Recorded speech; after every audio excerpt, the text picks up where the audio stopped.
Assalamualaikum.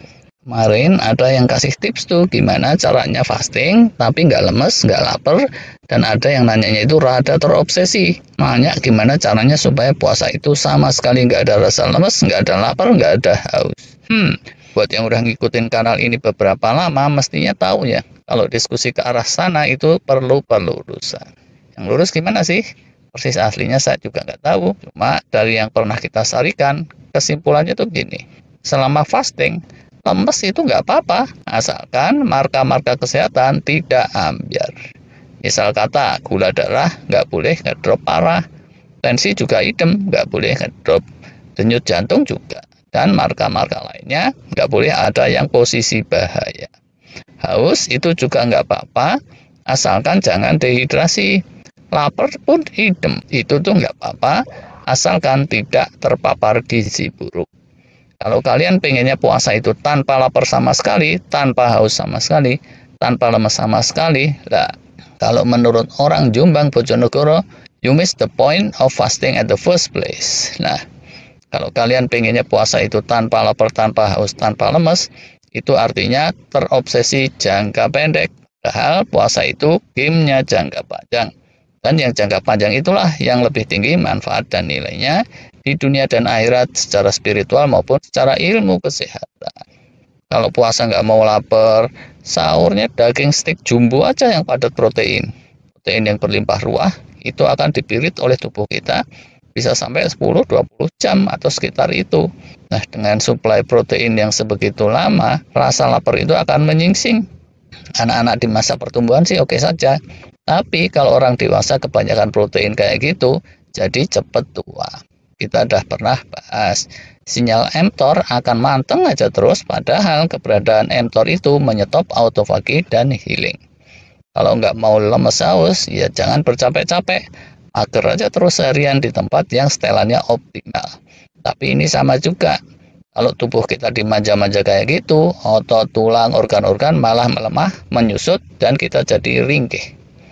Dalam kehidupan banyak kan ya, paradoks kayak gitu. Jangka pendek kayaknya enak, tapi jangka panjangnya malah rugi. Ada yang jangka pendek kayaknya rugi, jangka panjangnya malah untung. Orang gitu ya, kasih nasihat pada sekeliling. Kayaknya capek, nah, padahal bisa aja, yaitu asli-aslinya memang cerewet. Nah, salah kan ini ilustrasinya. Bukan gitu ding seharusnya. Orang banting tulang gitu yang bantu-bantu saudaranya. Dilihat sekilas, kayaknya capek, lelah, rugi waktu pula. Tapi kalau lama-lama bantu-bantu saudara itu tangan dan kaki aja bisa keselio juga, lebih rugi lagi. Walah, mau kasih contoh keplesetan.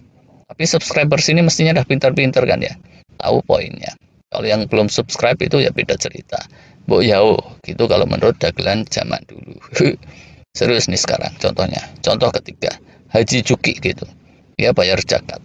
Dipasin bulan Ramadan, wah biar pahalanya berlipat. Dia lihat rekeningnya 20 juta, dia bayarin lah zakat 17 juta.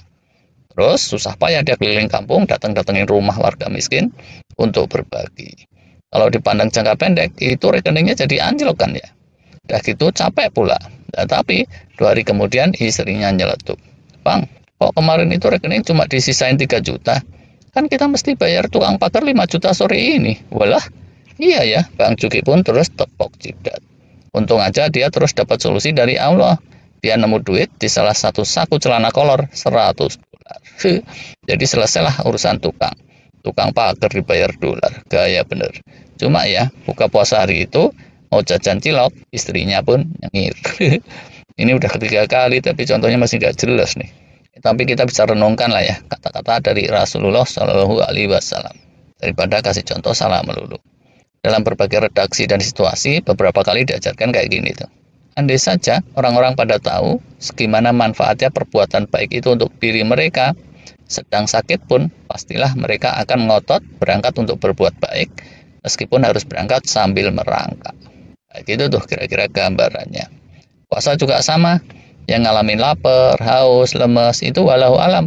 Siapa tahu pahala dan berkahnya lebih berganda. Silahkan aja dirasa-rasain.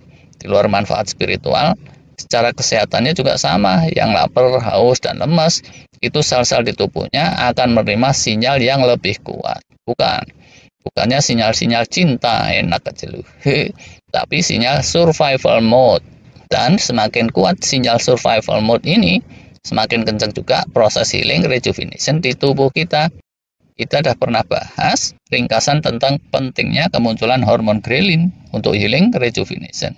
Haus juga sama.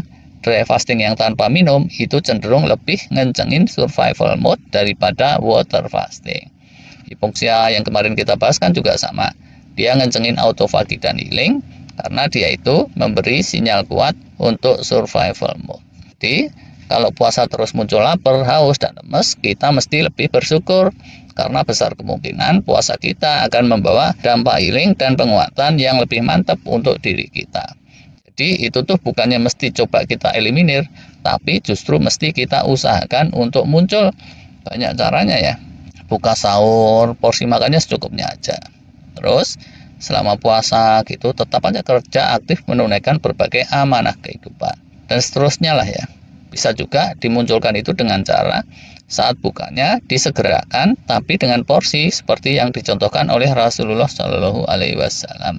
Cuma kurma 1-2 bulir gitu atau air 1-2 teguk, terus stop. Sejam kemudian atau sekitar itu baru deh makan yang porsinya normal. Justru ya, kalau puasa udah dapat beberapa hari, terus kerasa biasa aja, nggak ada laparnya, nggak ada hausnya, nggak ada lemes-lemesnya sedikit pun, jangan jumawa, jangan dibangga-banggain.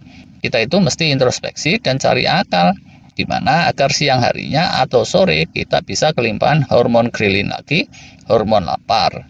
Terus juga porsi stres-stres positif yang lain seperti kerja atau olahraga mungkin bisa dipertimbangkan untuk ditingkatkan atau dimodif gitu. Atau gimana lah caranya, tiap-tiap orang bisa beda-beda.